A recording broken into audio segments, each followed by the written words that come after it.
खुलुमबाय रायजोफोर, दासिमनि माखासे गोनां खौरांफोर लानानै फैदों। नोंथांमोना भिडिअखौ जोबजासिम नायलांजोबदो। लोगोसेनो सानफ्रोमबोनि खौरां लानो थाखाय चेनेलखौ साबस्क्राइब खालामनानै बेल आइकनखौबो अलाव होनानै लादो।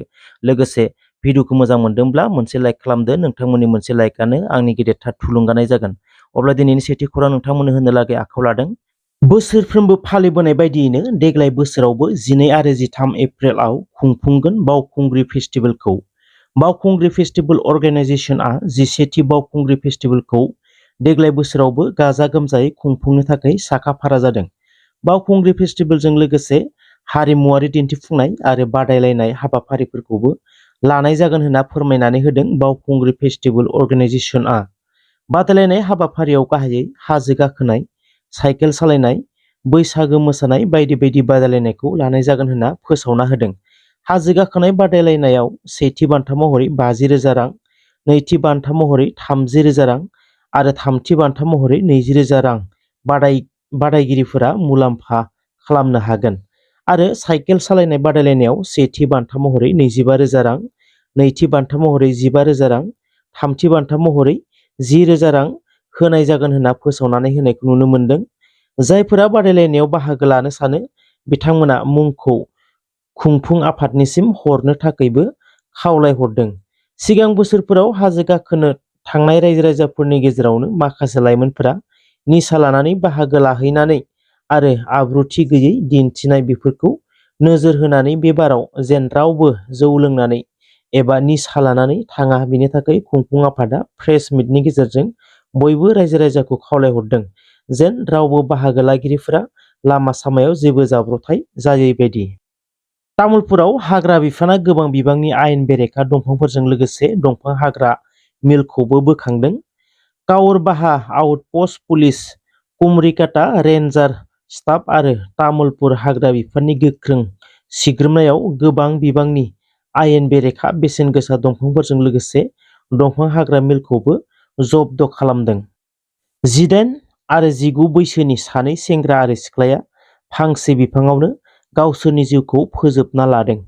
दुमदुमा सामदां टि गार्डेनाव सुबिता भुमिज मुंनि सासे सिख्ला आरो सियाम परजा मुंनि सासे सेंग्रा लोगोसेनो फांसे बिफाङावनो फासि नांनानै गावसोरनि जिउखौ फोजोबना लादों। जाथायनि सायाव दुमदुमा पुलिसआ नायबिजिरनायखौ जागायबाय। रायजो-राजानि सन्देह बादियै बिसोर सानैबो मोजां मोनलायोमोन, नाथाय जाथायनि सायाव गुबै जाहोनखौ रोखायै मिथिनाय जायाखै होनना फोरमायदों। बड'लेण्डनि सोमावसारनायाव गावनि जिउखौनो बावसोमनानै मुंख्लं जानांनाय नखरफोरनो बिटिआर गोजोन गोरोबथानि गेजेरजों अनसुंथाइ होगोननि दफायाव दङमोन, नाथाय दिनैसिम जोबनानै थाङाखै मुंख्लं नखरफोरनि दाबि आरो खावलायनाया।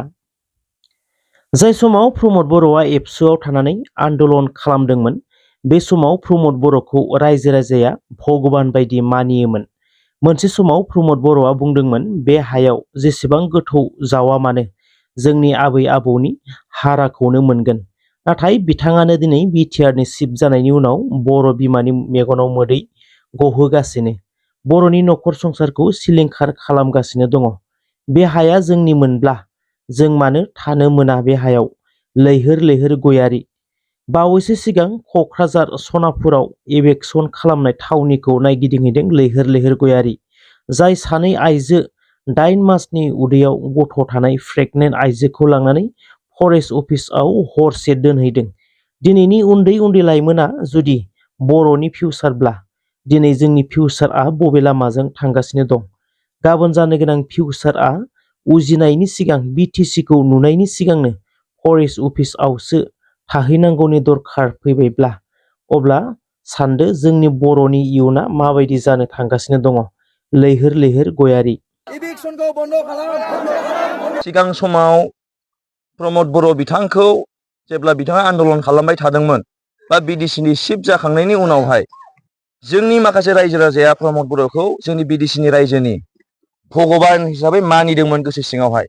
नाथाय दिनै ओरैबायदि दुर्भाग्यजनक खोथा बा गोसोआव दुखुनांथाव खोथा, जाय प्रमद बर' बिथाङा दिनै गावनो बुङोमोन जे बिडिसियावहाय 100 फुट गोथौ जावनानै नायब्लाबो जोंनि बर' आबै-आयंनि हारा मोनगोन होननानै बुंदोंमोन। नाथाय दिनै बिथाङानो गाव दिनै बिडिसिनि चिफ जानायनि उनावहाय दिनै जोंनि बर' बिमानि न'खरखौहाय सिलिंखार खालामगासिनो दङ। दिनै बे ओनसोलावहाय एसेबां दुखुनांथाव बाथ्रा जे सानै जोंनि सानै बाजैमोन दंमोन, बिथांमोना प्रेगनेन्ट उमेन। दिनै बिथांमोननि उदैयावहाय 8 मास 9 मासनि गथ' दंमोन।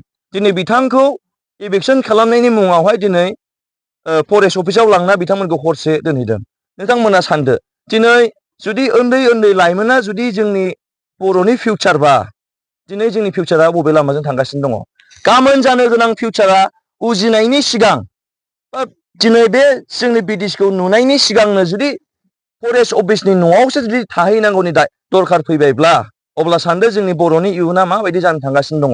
दिनै जोंनि आदै मादैया बुजिनो बाखि गैला।